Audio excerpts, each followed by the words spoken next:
Dan Larson here at the photo booth with some more mail. Up first, Mighty Kane Customs. This is going to be kind of tough how I set this up. You'll just have to appreciate his work the entire time. Mighty Kane Customs from all the way over in the United Kingdom. Check out his work. He's at Mighty Kane. That's Kane with a C-A-I-N-E. All one word, Mighty Kane, on Instagram. There's a link to his eBay store in there as well. It's mostly pictures of his collection and diorama work. And so I had put out a call in a video not too long ago asking for some diorama stuff, and Mighty Kane answered the call and sent over some modular pieces that I can like move around or glue together. So these floor pieces, hang on. Oh no, I can't crank that. I can't crank my tripod up any higher, and I don't want to move it. It's this wall piece back here, and there's some other stuff. Maybe as we get close to the end of this video, I might be able to show you some of the other pieces, but I do have some other panels here. Just these like rough, metallic looking kind of, aliens, sort of spaceships, rusty old factory, whatever, sorts of panels with all kinds of pipes and things stuck to them and glued on, and with nice rough, sort of paint job. I had put out the call for some diorama parts. Mighty Kane answered the call and sent in these, I can glue them together, but I think what I'm going to do is just leave them loose as they are and use them in pictures so I can, that's what modular means. They're modular pieces. I can move them all around, use them however I want. But anyway, Gundams will work on them. NECA figures will work on them. Alien, whatever. And, like Riddler here is just popping real nice because you got that, dark gray and then his bright lime green. Anyway, they're very cool panels. You'll definitely see them pop up, if not in our videos, depending on how I can get them arranged, definitely on my Instagram at Toy Galaxy. So check that out. Thanks very much to Mighty Kane for sending those in. Adam _Mark, MARC _ on Instagram, sent in that very same Riddler that I was just talking about. I'm gonna move him up here a little bit closer so you can really appreciate what's going on here. This is a brand new figure, 2018 Batman Missions. This is the translucent, obviously, Riddler. And look, a translucent Riddler is cool enough. Any translucent figure is cool enough. This is a cool Riddler. This is my preferred look for Riddler, the suit with the bowler hat and all that stuff. I'm not a big fan of the skin-tight outfit with the question marks all over it. I don't mind the question marks in moderation. This one's a nice sort of compromise of the general design of the character. What I do like about this one the most is, he's mostly translucent hands, face, shirt, shoes, whatever aren't. But look at this removable translucent bowler hat that I can put on pretty much anybody. So that's one of the coolest accessories, and that's part of what makes translucent figures so much fun. Is when they throw in fun things like that. So thank you very much to Adam Mark for that piece. After that, we've got Aaron from, I believe it's pronounced Batavia, Illinois. Aaron went to the Chicago Toy Show back in October, where he picked up the Power of the Force Jedi Spirits 3-pack here. Let's see if we can maneuver this. I know I'm pressing my luck here, trying to dig these out. Hang on, we're almost there. 1 and 2. All right. I don't know if this booth looks as deep on camera as it actually is in real life, but that's like the entire length of my arm to reach all the way back there. Anyway, this is the Power of the Force 2 1998 Jedi Spirits 3-pack, and of course, if you don't know already, this is obviously pre-prequels, specifically pre Revenge of the Sith, how's that work? Special Edition Jedi? How's that work? This is the old Anakin Skywalker, before they redid it with the Hayden Christensen in this scene with the ghosts. And this is one of those things that's just torn the fandom apart. Which ghost should be there? Obviously, having known the trilogy for years and years and years before the prequels ever came out, before Hayden Christensen had ever been cast in anything, this was the guy that I knew in the films. It made sense. Anakin Skywalker had been redeemed. He's about the same age, roughly the same age as Obi-Wan and whatever, so it made sense that he would be an old dude. That's what he looked like when he died. Hayden Christensen gets the part. Lucas wants to go back in and change things and touch things up and whatever. And so Hayden Christensen ends up getting put into that scene.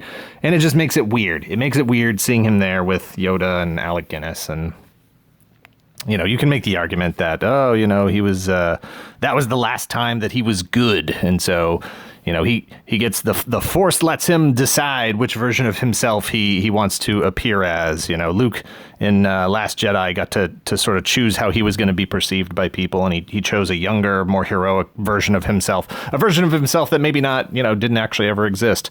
And, you know, so that's, you know, that's what Anakin did at the end of Jedi. I don't know. Anyway, this is 3 translucent figures. I've got the mail-away version of the clear Obi-Wan, but it had been a long time since I'd had these in my collection, so it's cool to know that I've got them back, and they came from the Chicago Toy Show, and nobody's touched them. The other thing that Aaron sent in was the vintage Kenner Fett, and this is going to be number 406. 406 in the Boba Sett. Aaron says this is the only Fett that was at the show. I'm inclined to believe him. I wasn't there, and I have no reason not to believe him. I'm twice honored having the only one at the show sent to me. And, I mean, look at this guy. This guy's gorgeous. He is worn down. He's missing paint. He's actually the joints are actually pretty good. His joints are pretty good, but man, I love it when they've just got all the paint wear on them. Just lived a life and battle hardened and fantastic, and welcome home, pal. After that, we've got Richard and Jennifer from Louisville, Kentucky. They sent in a suggestion box. There we go. I was waiting for my camera to focus. They sent in a suggestion box that had a couple of things in it. We have the Marvel Legends Magik figure. I think this is an exclusive somewhere. Yes, it is. I have the box right here because it was in the box. It's a Walgreens exclusive, and yeah, I was too impatient. I couldn't leave it in the package. I wasn't sure how I felt about this figure because I like Magik. I don't love this version of the costume, and I don't particularly love this version of her soul sword. That said, after having picked it up, and I don't have the SDCC Mystic Arts exclusive pack or whatever. I think it was a Dormammu, Doctor Strange, maybe. And she was in that, and I didn't get that pack, so this is my first exposure to this figure, and even not liking this suit, not liking that sword, I dig this figure. It's a really, really great figure. She poses really nicely, and lots of cool accessories. She's got the dragon in kind of red translucent. That's the same dragon that came with Shadowcat. Or Kitty Pryde, excuse me. She's got a sword with a magic effect. She's got another magic effect, 2 other magic effects, and then this really fantastic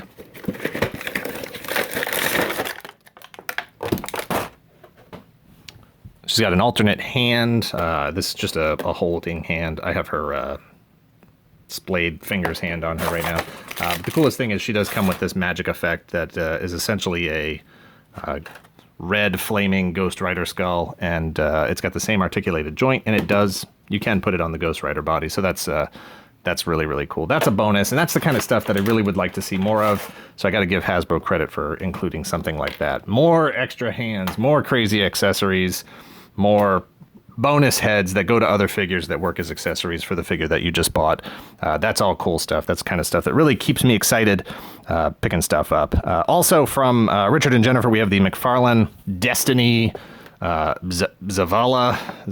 I don't know anything about this game, so I don't know anything about the character or the figure. All I know is it's getting weird in here in 2018. This is the most McFarlane figures I've owned in a long time. Between the Fortnite figure that just came out, I picked up a Call of Duty figure, I believe, and then now this, and also a few of you have sent in other Halo figures, some translucent ones, some regular ones. So it's weird. It's very, very weird to be to actually have this many McFarlane figures in my collection at this point. It's not like I've actively avoided them or anything. It's just, you know, the licenses that were involved I wasn't particularly interested in. I've never really played Halo. I've never played Destiny. I didn't feel the need to collect Walking Dead figures. So it kind of, you know, they kind of excluded me just on principle there, but I have been impressed with the Halo figures that I've seen so far. This guy looks pretty awesome, and in fact, looking at him now, I'm kind of wishing that I was a bit more of a custom painter. I might actually like do a Boba Fett paint scheme on that. That helmet looks pretty cool, and I think it would look nice in Boba Fett colors. And this Zavala guy, I'm gonna have to look him up and see what his story is. If nothing else, I'm digging the gun and all the armor that he's got there. So looking forward to opening those and seeing how well articulated those are. I know how articulated the Halo guy is because it looks like it's pretty much just like all the others, but Zavala should be interesting.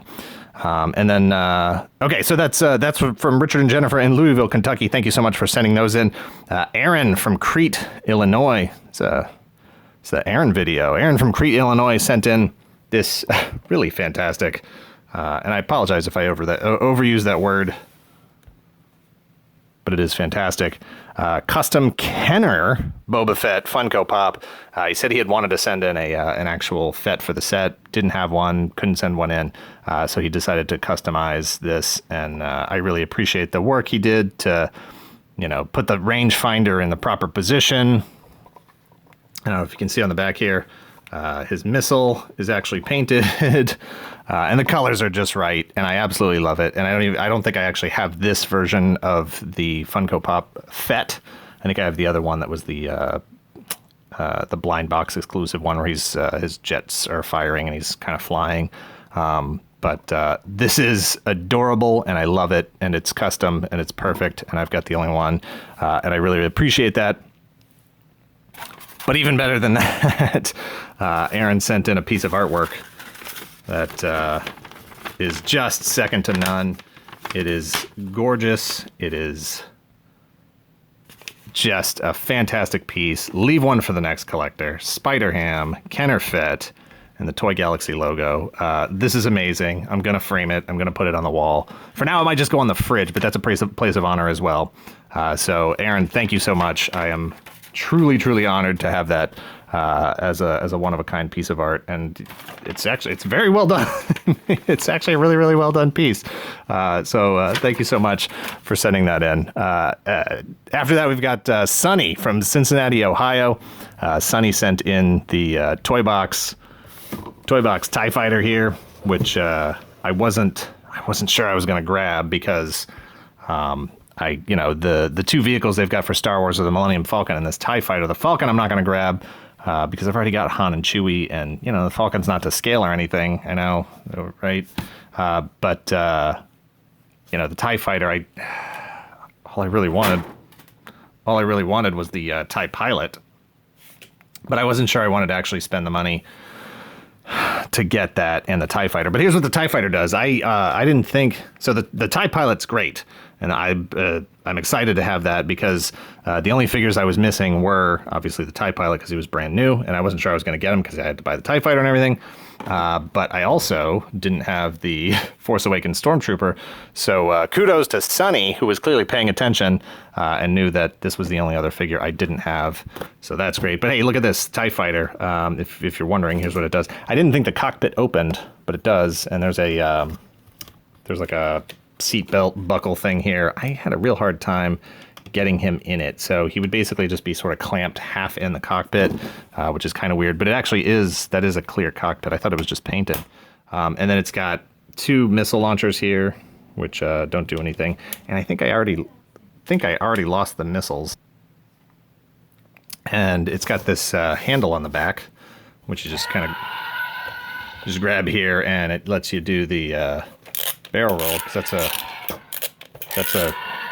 that's a good trick. And it makes a cranky noise, and obviously it triggers the TIE Fighter noise.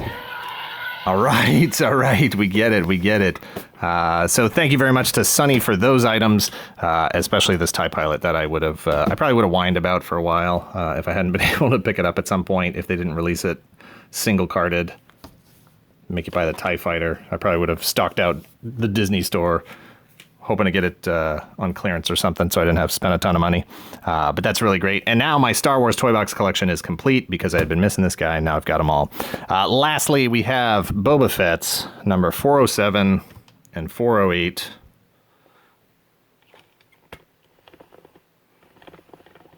Hang on. There we go.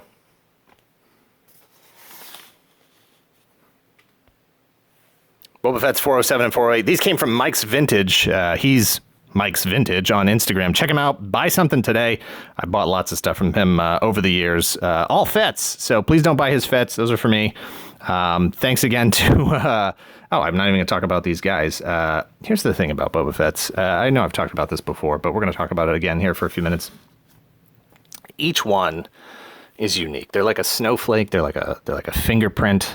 No two are exactly the same. Even the ones that look like they're mint, even the ones that look like they have the same kind of wear, they're identifiable from the different wear patterns on their armor and the way that their limbs have loosened or faded or the colors don't match, the kind of brown or black, any of the orange, and it's fascinating to me. I absolutely love. You can actually see on these two. I don't know if you can see. Hang on. You can see that on these two, they are from different molds. This Hong Kong is actually closer to the back of his knee pad here. This one is actually lower down the leg. So they actually came from different molds. It's very possible that they actually came from different factories using different molds. Different years, you know, the mold breaks down, you got to replace it and bring in a new mold. They made, I still haven't been able to find, if anybody knows what an exact number is, I haven't been able to find an exact production number on these figures. I only know that I now have 408 of them. I'm guessing they made at least in the tens of thousands, if not hundreds of thousands of pieces over the years that this figure was in production. But who knows? And it's just, man, I love all the little wear and how I'm just going on and on about how much I love these things now, and I'm sorry about that, but just each one is so unique and has such an individual look to it, even though they're all exactly the same. Anyway, I do like Boba Fett. Hey, thank you for watching. Thank you for spending a few minutes listening to me talk toys. Hit like, hit subscribe, check out our Patreon if you're in the position to help the channel grow. Thanks again. Later.